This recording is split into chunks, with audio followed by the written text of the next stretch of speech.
Engineering లోపం maintenance లోపం వల్లే మేడిగడ్డ కుంగిపోయిందని అన్నారు కేసీఆర్. ఏం దొరుకుతుందా అని చూశారు తప్ప రైతులకు మేలు చేయాలని ప్రభుత్వం చూడలేదన్నారు.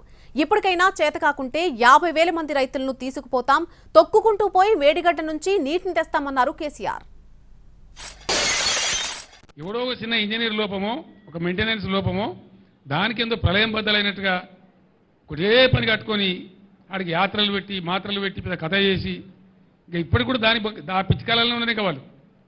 అందులో ఏమైనా ఇంటికి దొరుకుతుందేమో, తోక దొరుకుతుందేమో, గుట్ట కడతామేమో అనే ఉద్దేశంతో ఓ పిచ్చి విఫల ప్రయత్నంలో ఉన్నారు తప్ప రైతాంగాన్ని ఆదుకోవాలి, మంచినీళ్ళకి బాధ వస్తుంది, రైతులను కాపాడాలని ఆలోచన చేయలే.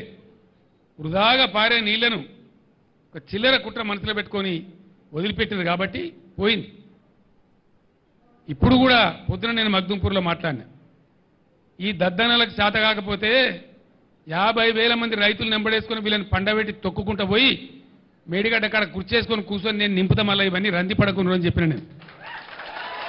50,000 క్యూసెక్లు దాటిన తర్వాత వీళ్ళు నీళ్లు ఎత్తడం ప్రారంభించకపోతే నేనే ఒక 50,000 మంది రైతులు వేసుకొని పోతా, తొక్కి వీళ్ళని పండబెట్టి తొక్కి ఆ మూటలు నడిపిస్తాం.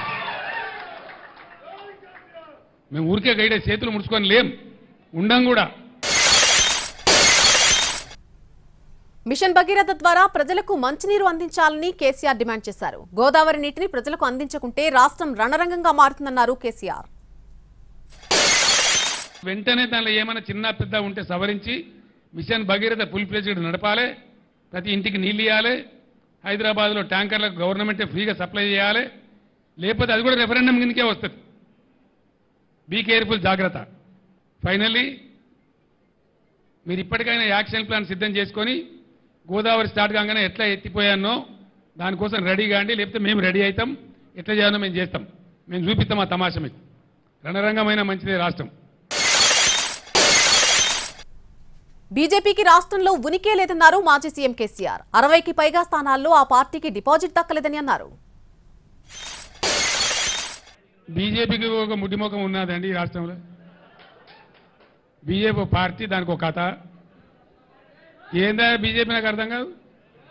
అంతకుముందు అంతకుముందు 100 కాన్స్టిట్యున్సీల డిపాజిట్ పోయింది. మొన్న అసెంబ్లీ ఎలక్షన్లలో 64 సీట్ల డిపాజిట్ పోయింది. వాళ్ళు మా కార్యకర్త మా నాయకుల చుట్టూ తిరుగుతూ ఉన్నారు, క్యాండిడేట్ కావాలని, క్యాండిడేట్ కావాలని. అది ఒక పార్టీ, దాని ఒక కథ, దాని గురించో లెక్కనవా ఈ రాష్ట్రంలో.